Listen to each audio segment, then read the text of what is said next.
Independent Living Services Simcoe County provides support services to adults with disabilities and seniors living in the community. Joining me now is Tami Tarini, the Director of Client Services at ILS Simcoe. Welcome, Tami. Thank you for having me. We're glad you could come. So to start off, can you tell us about ILS Simcoe, what services you provide in the community? Absolutely.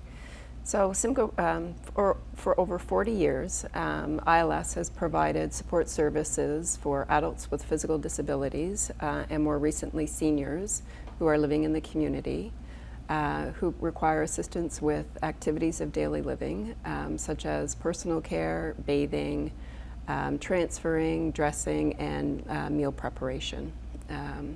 We provide two types of services. Our assisted living services, which is 24 hours a day, 7 days a week, and our personal support program, which runs from 6 a.m. till midnight. Both of the programs you need, it is based on the client's assessed needs and their preferences. And what kinds of needs, as it relates to housing, do your clients have? So it's a very variety of question.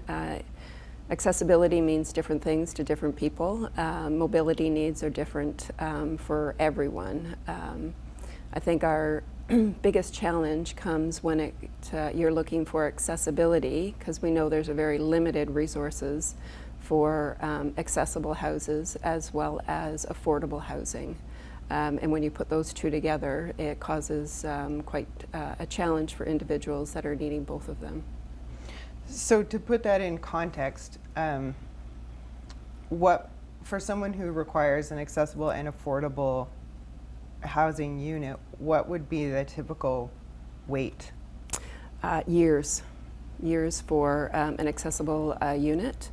And as well affordable units. You have to have your name in on a wait list for both, which means they both need to come available at the same time. So it's not an ideal situation, but certainly a reality, especially within Simcoe County. So given that, what are people doing during those years while they're waiting? So ILS does work with some municipalities and some providers to make available 25 units that we've retrofitted that are in varying degrees of accessibility. Unfortunately, you need to be on our wait list to be eligible for one of those units. Mm-hmm. So it's certainly not the most equitable situation for people. Other than that, people are choosing to take units that are far from ideal. They're taking units that are not accessible for their needs, which means they could be moving around their apartment not safely or not being able to get out of the unit. If someone's uses a wheelchair, and doesn't have steps or a ramp outside their home, it causes challenges. But if you don't have housing and that's the only thing that's available, sometimes we are seeing people take that unit just because that's all that's available for them. These situations can certainly cause challenges when they need to get out of the unit. Yeah. So we've seen people that will call emergency services for a lift assist to get to their medical appointments or doctor's appointments that they need to have assistance to get out of the home. Wow. Yeah. And what's the impact on the personal support that people require when they're living in a unit that's not accessible?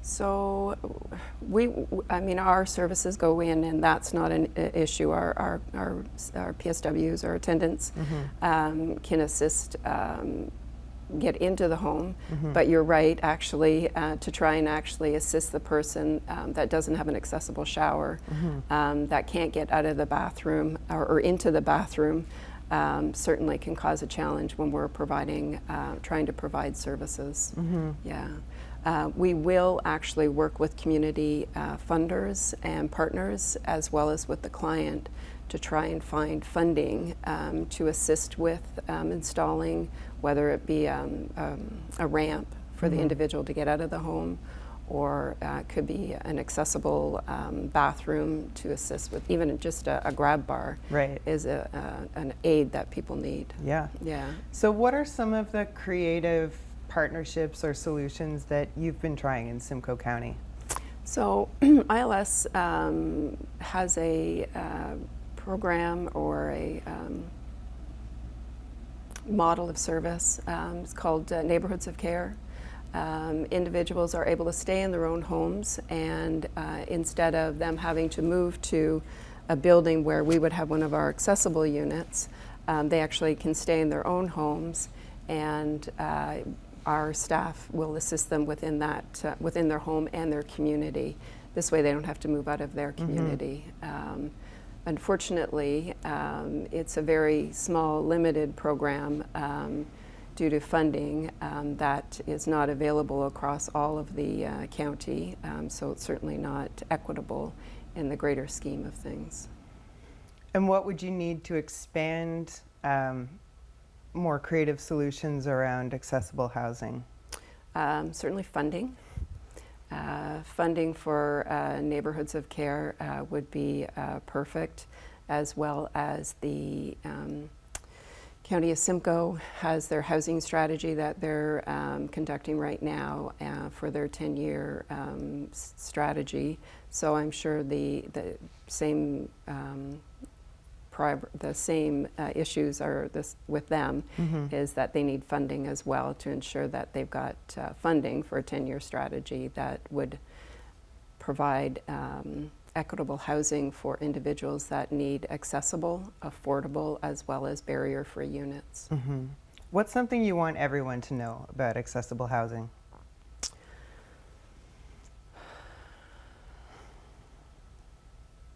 I think accessible housing, it needs to go beyond that.